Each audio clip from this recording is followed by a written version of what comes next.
What is going on YouTube? Wait on Facebook. There we go. What's going on Facebook Live? And welcome back to the Gentlemen of Crypto, episode 76. I am King, and my co-host Bitcoin Zay is still going on business. It looks like he'll be returning tomorrow morning, Friday. So a good way to start the weekend with some of his insight when he gets back tomorrow as well. And of course, you know here, this is where we bridge crypto and the community. So thanks for tuning in and watching. I'll give it a couple seconds to let some of you all filter in. Starting to see people pop. I know those notifications pop up. Make sure you sign in for the notifications. Yeah, let's see if I can bring up the chat box while I'm waiting. There we go. All right, so to start of the day for the free Bitcoin. Yesterday's free Bitcoin, we asked, or I asked, as Bitcoin's able here, if you had $500, how would you allocate it to a Bitcoin fund? I gave you the opportunity to shield your coins if you had so choose to do. Some people did, some people didn't. What's going on, Double 20? How you doing? But yeah, so yesterday the winner was the Hayden Vision. And he or she said if they had $500, they would do their research and find five coins that they believed had the potential to increase in value that are under 50 cents. They said the key is to find the coins that haven't exploded in value yet. They listed some of the coins they picked earlier this year, I guess, was Syndicator, Civic, Ripple, Stellar, and Power Ledger. They say he said he found those when he was really cheap, and of course now they've grew a lot. So I would say not just coins that haven't exploded in value, but coins that have a lot of value to offer that haven't exploded, or the price hasn't caught up with that value. So yeah, for sure. I mean, you can find that sometimes with technical analysis. You can find it through fundamentals as well if you know something about the coin specific, the team. But I'm kind of with that. I saw a lot of people say, they put 25 to 40% into Bitcoin. And usually, definitely would advise that in a lot of portfolios. But if it's $500, you kind of, you kind of throwing a crapshoot. You don't have a lot to work with, especially in this market. There's so many. So I will actually suggest the same. I would say look for those coins. I mean, honestly, 50 cents is kind of high. I would say look for coins that are under anywhere from under 25 cents or under a penny. I'll pick a couple of those because of the amount of shares. Again, this isn't like a get rich quick scheme. Look at coins that have a lot of value, which again, I believe earlier this year, Ripple was less than a penny. I mean, not saying it has a lot of value or not, but there are coins out there that are less than a penny that have a lot of value to offer to the space, that have working products and stuff that just aren't big. So I would say if you had that $500 investment, I would look as low as 25 cent and under, 10 cent and under, and then 1 cent and under, and allocate that way. That way you can honestly have about 10 different coins, trying to match the shares, the amount of shares you have versus just the pricing and the value and all that, or the price of the coin at 50 cent or a dollar. I would go for 10 cent coins, less than dollar coins that have way more shares and just sit on it for a while. Again, I always joke, I got a sell order up on what is it, like Redcoin or one of those, like Bitbeam for like $1 if it ever hits $1. So might never have, might take years, who knows, but I'm just gonna leave it there. It cost me 30 or 40 bucks for a ton of shares, almost 6 months, a year ago or something, so why not? What's going on, Ramo? Double 20, do you think Ethos will replace Coinbase this year? I hope somebody replaces Coinbase because they need to go. Coinbase had looks like their CEO, Brian Armstrong, made a statement yesterday basically saying that, hey, don't forget to file your taxes or whatever. And I think he's saying, don't forget to file your taxes because we're going to tell you anyway. They're giving away about 14,000 customer info, private info to the government here in the United States that they requested. So again, that's from the last few years though, but I'm sure it's going to happen again in the next couple of years. The government going to come back and say, hey, well, we want all the customers that signed up from the month of, June to December when Bitcoin really took off or whatever. So, yeah, we need somebody to replace Coinbase. Hopefully it happens sooner rather than later. What's going on, Alpha Robbins? Yeah, so again, speaking on the $500, I'm seriously considering doing it. I just have to figure out the timing piece of it. Is just making a portfolio of $500 to show people how to trade. But Alpha Robbins just said he was looking at our past videos for altcoins we buy, and we had some diamonds in the rough. Yeah, if you ever looked at our earlier videos, we stopped doing them because basically, you gotta do your own research. Long story short, but we would just say the altcoins we bought, and we might bring that back to do it here and there. But Yeah, some of those are definitely still doing good. Some of them, of course, like we got in Civic at the ICO stage, so we did sell some of that off already. But even if you hold on to a long term, it's still a pretty decent project as well. So we got some good ones in there. Hopefully, we can find some more. It's me, boss lady. How you doing? Whole gang, you know what it is. Is that going to be? That might have to be the new the chat box thing. Whole gang. I don't know. I like that one. What's going on, Laura? What's going on, Vincenzo? I met Vincenzo out and played at Carmen, I think, a year or 2 years ago. He's in the crypto too from Spain. I think you're from Spain, aren't you, Vincenzo? What's going on, Marvin? All right, so one of the top stories today, of course, Tron breaks into the top 10 cryptocurrencies, replacing Dash. Again, people, we say it often on some of the shows is like some of the top 10 currencies that were here last year, like people have never even heard of this year. And I think that trend is going to continue because right now everybody's fighting for that market share. And a lot of these coins, a lot of these tokens are on the same level as far as their technology or what type of product they've already put out or what they can offer to the space. So I think we're going to continue to see. We're going to continue to see coins uproot each other. I think this is going to be the trend for like the next 2 to 3 years at least because there's always a new hot thing. And right now with the buyer mentality, with the investor mentality, especially you talk about the mass retail investors and even some of the credit ones, but everybody wants to know how can I get in on the next big thing? That's what's really, I think that's the biggest thing that's chipping away at Bitcoin's market dominance is that people aren't seeing the value in Bitcoin. They're just saying, well, how can I make more money from any other coin since they think they can't afford Bitcoin or it might move too slow for them at this point because it has had its big gains. But definitely the wrong way to go about it as far as from an investment point of view. Yep, I'm sure Tron did. A lot of people will.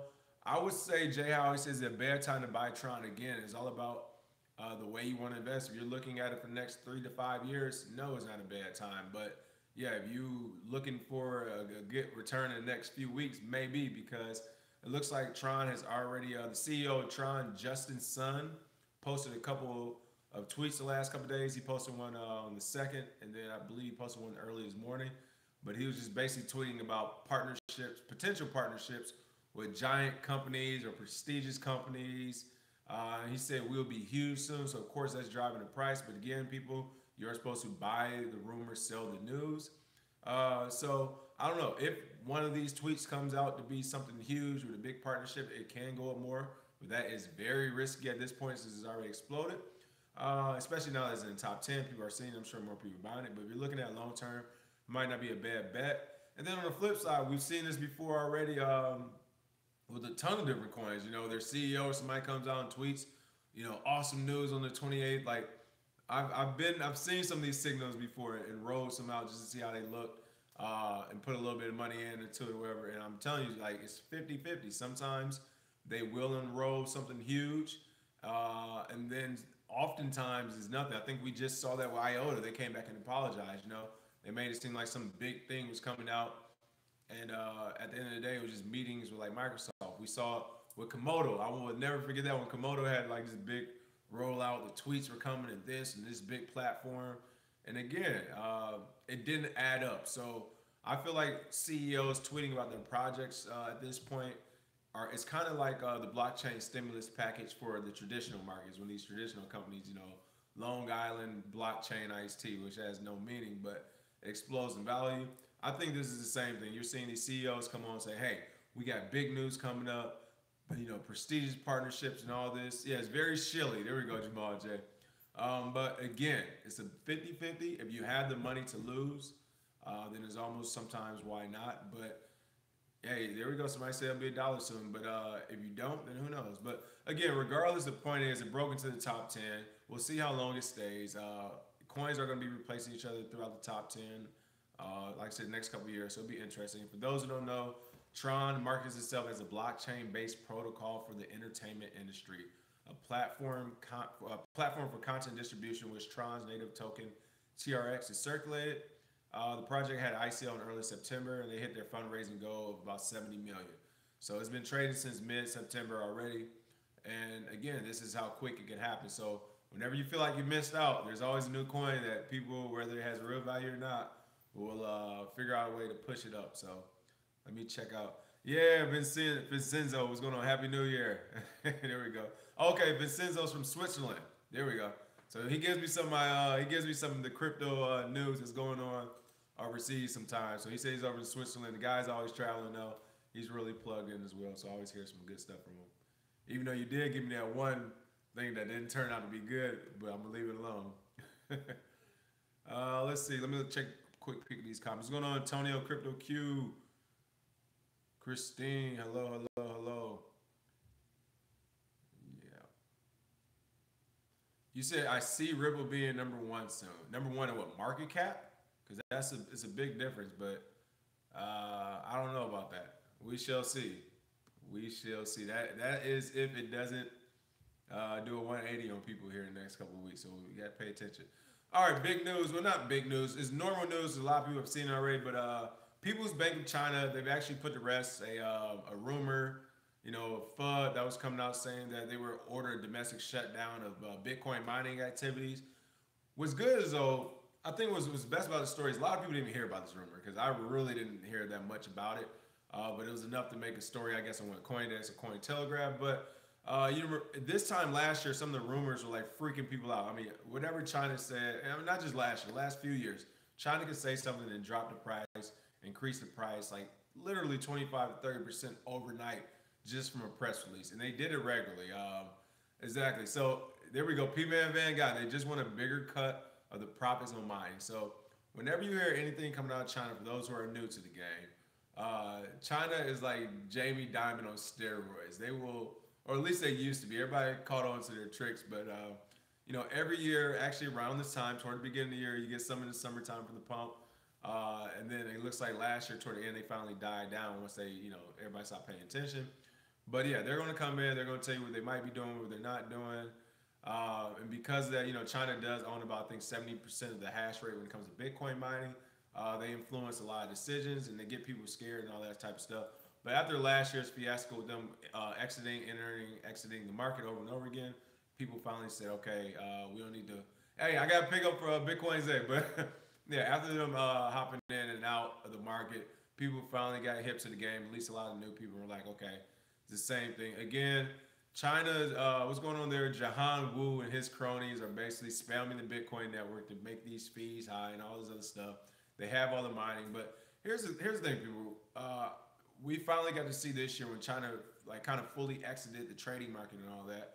That people just use their surrounding countries. They went to Japan, where today you had one of the top stories where Japan is like the main hub for Bitcoin and crypto.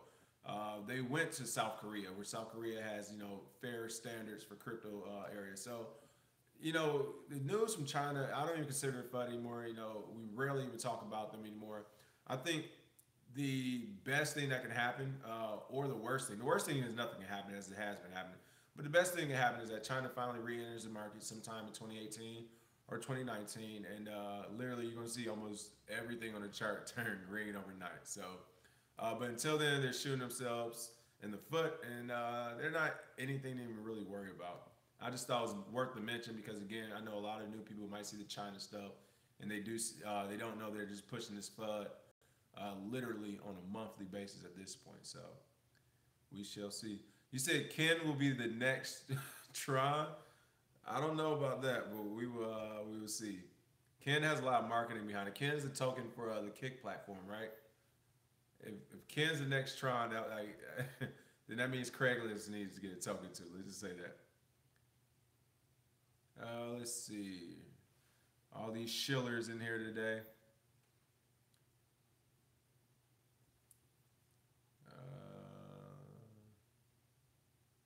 Yes, I saw Cointelegraph publish something about the dinosaur, but we got 2 new ones today. Yep, hopefully Dragon Mint miner changes again. I've been hearing a lot more about that miner as well. FUD packing. Yeah, so I don't know. Of course, like I said, everything always changes. Yeah, Craigslist should have a token for safety. That will be pretty funny. All right, so for today's Dino of the Day, we actually have 2 Dinos of the Day. I'll give you the first one, which some guy who no one's probably ever heard of, because I know I sure as hell didn't. But Bitcoin was ridiculed by Cumberland Advisors chairman and chief investment officer David Kotick for having less tangible value than chocolate coin. I actually saw this as well live. He was on Bloomberg.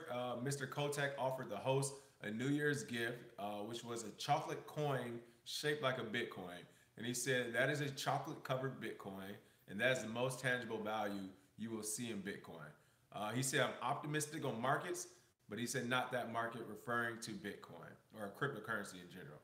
All right, first of all, I saw this interview. Like, this guy is old, all right? It's just an old guy. And again, nothing wrong with that as long as you're young mentally, but he took the time out. I mean, again, this is supposed to be the chief investment officer of a large wealth management, wealth capital firm, and you're going on Bloomberg with a chocolate covered coin to say this is Bitcoin, this is what I think of the value. Like, I wouldn't even want my money with you at this point.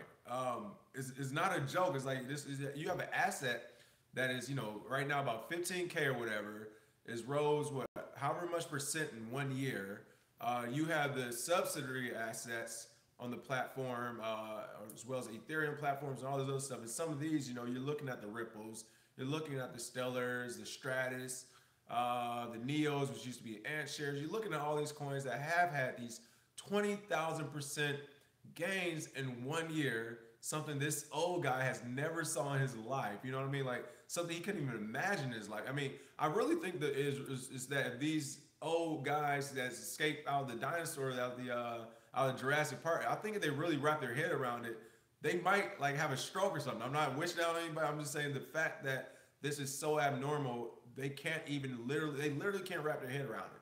But the fact that he manages other people's money, and whether you call this a bubble or not, whether you believe it or not, any of these things, the fact that even right now, like literally in the last 3 months, we're just talking about Tron, the type of returns you can see, you're still going to sit on the sidelines, and even further, you're going to ridicule it. You're going to give a chocolate coin for a Bitcoin. That shows me how old you are. In fact, I know he's old because I think the chocolate coin was symbolic for like Charlie and the Chocolate Factory, Willy Wonka and the Chocolate Factory. I know that was a hit when he was a young boy growing old, 60, 70 years ago. But I mean, that's the only thing I can think of. He just had to think, that's what he went to. So for that, let's give Mr. What is your name again? David Kotick, another escape Stegosaurus from the park. I'm telling you, we're going to need a whole team to start catching people. But let's officially give him a dinosaur today, and let's hear that roar. One more time. There we go. Yeah, they're going through the 5 stages of grief. It looks like he started his stage a little late, but yeah, this is getting ridiculous. I have another one for you too. Don't worry. Oh, what's going on, Angela? How you doing? Rex for exchanging the Binance. Recommendations for exchanges given the Binance new user suspension. Listen, I tell people at this point, sign up for every exchange out there on the books because, yeah, they're suspending people, blocking people, all that stuff. Chocolate stolen from Africa. You know what? He looked like a guy who would sell some chocolate from Africa, too. Put some people to work for it. I don't know. Don says they are they're desperate. They're literally doing everything they can, every old trick to scare people. And it's funny, though.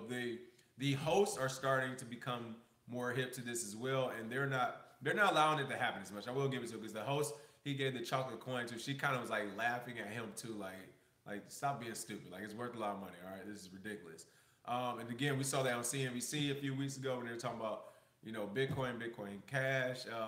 When they're talking price then as well. So we're starting to see more now that the hosts are like, look, you're not gonna have us up here looking stupid. Like just because you don't want to believe it, we know what's going on, but.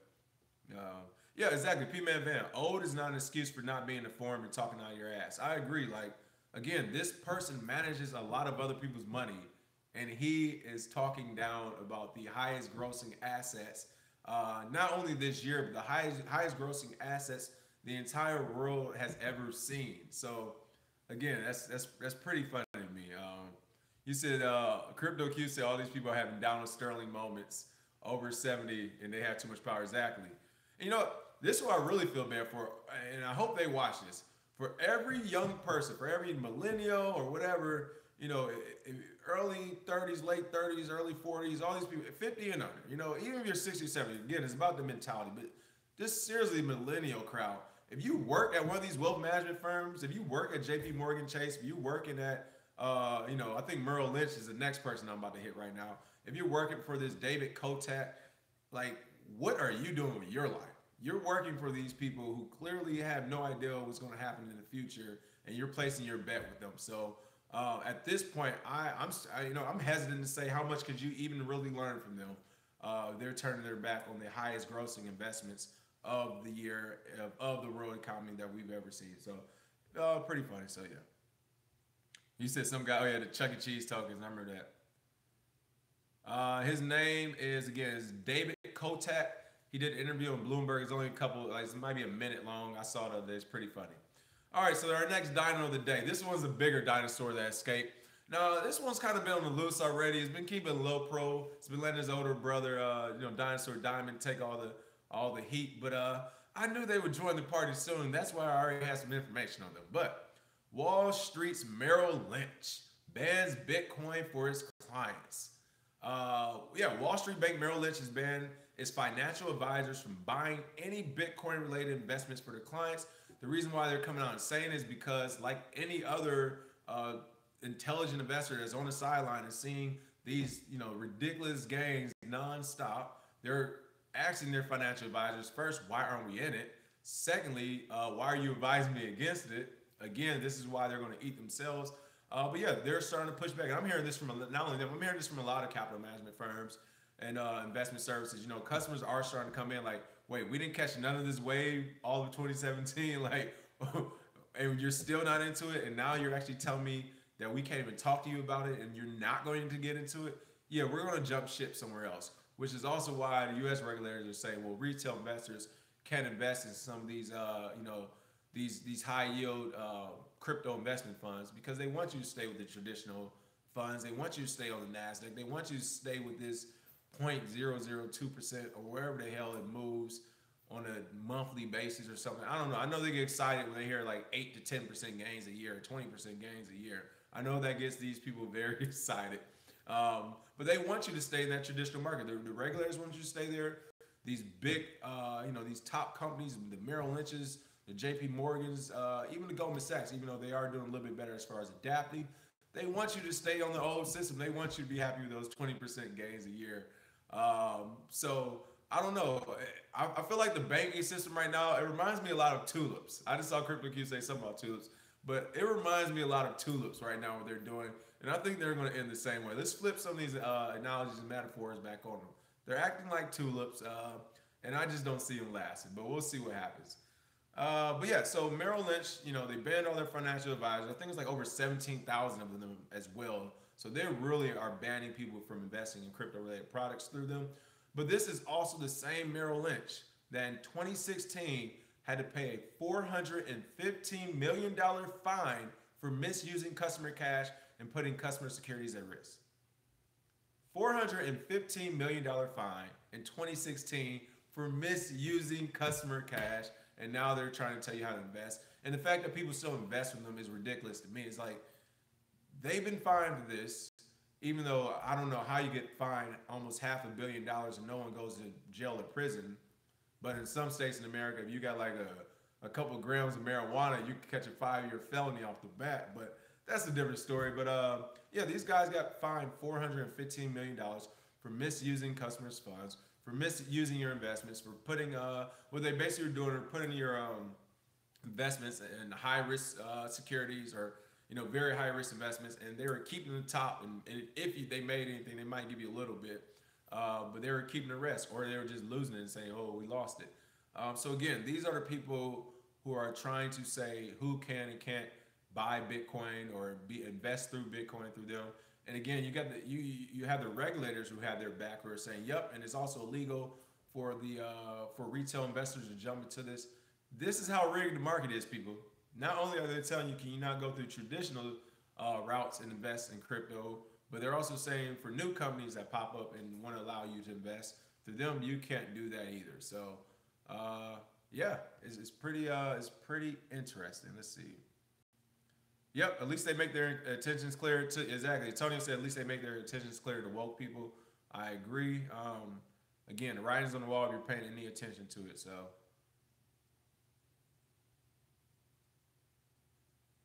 Yep, there we go. I saw It's Me Boss Lady told Jamal about some decentralized exchanges. Yep, I definitely want to keep pushing the decentralized exchanges. People, again, all they're missing is liquidity. A few of them, they do have some technical issues they had to get through, but it's a growing process, and I'm hoping to have a good one by the end of this year. Yeah, Merrill Lynch want to go bankrupt again. I think Merrill Lynch is already bankrupt, so they're just looking for a reason to be able to write this off again.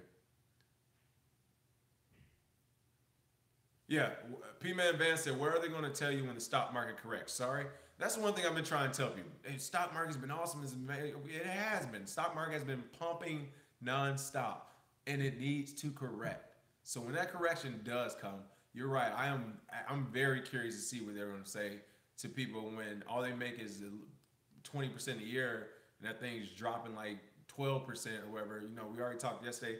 The U.S. dollar may be dropping about 10% of its value throughout this year, leading to early next year. So we'll see. He said, acting like the Mean Girls Club. I know, right? Decent. That's pretty funny. Yeah, they have their own like central banks and all that.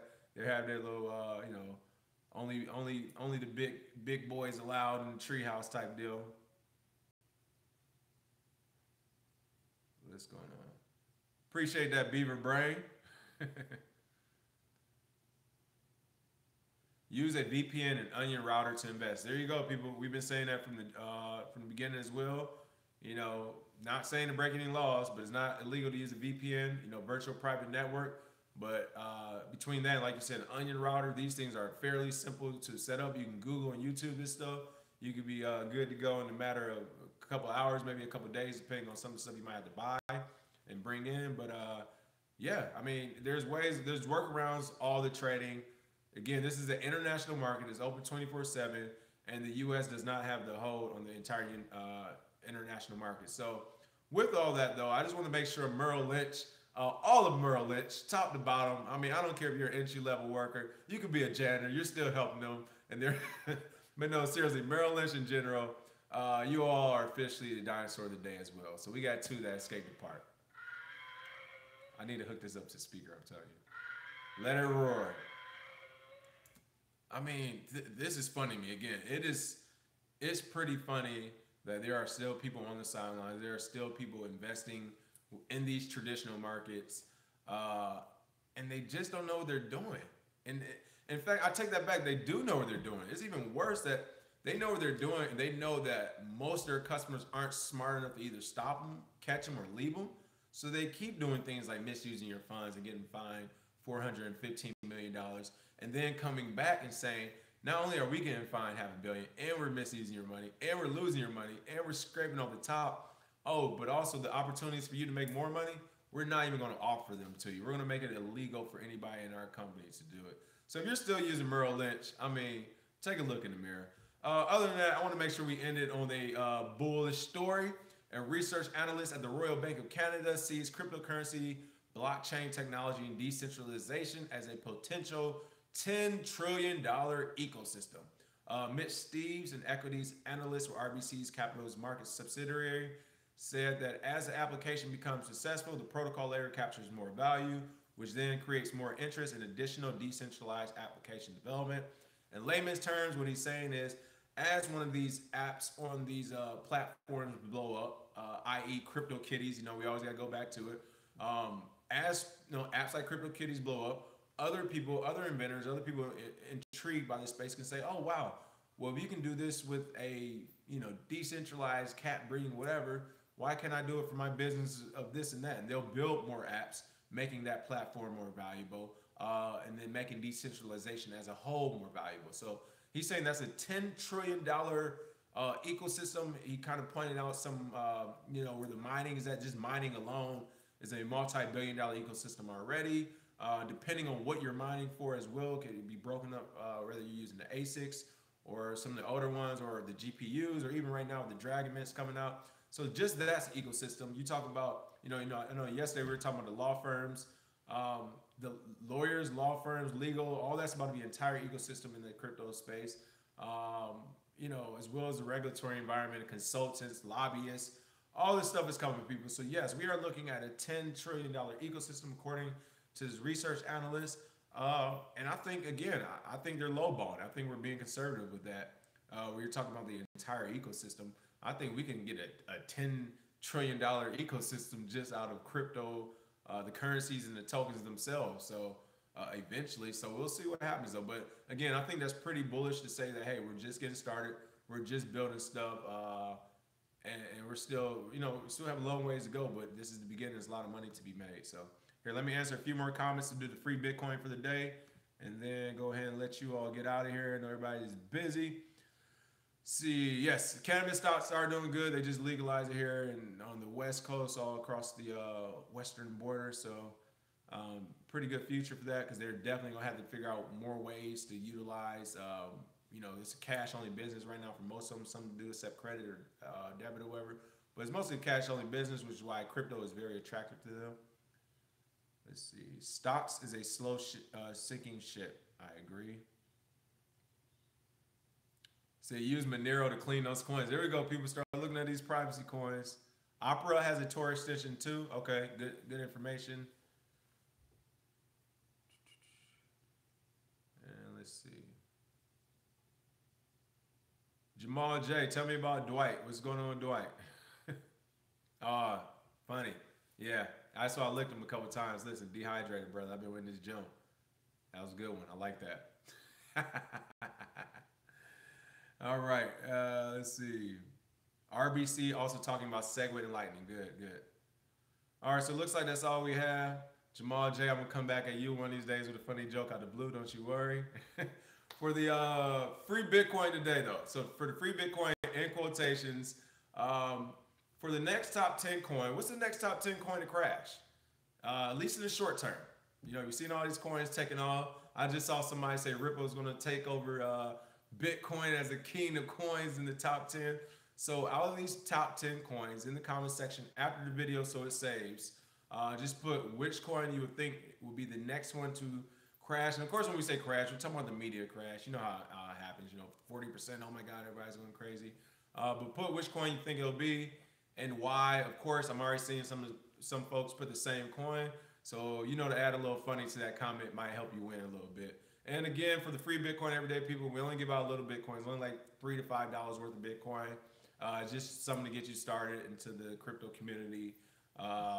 So yeah, just that's a heads up for that as well. We don't give out full Bitcoin. Other than that, thanks for joining. Hopefully Bitcoin's Day will be back tomorrow to add some funny to the show.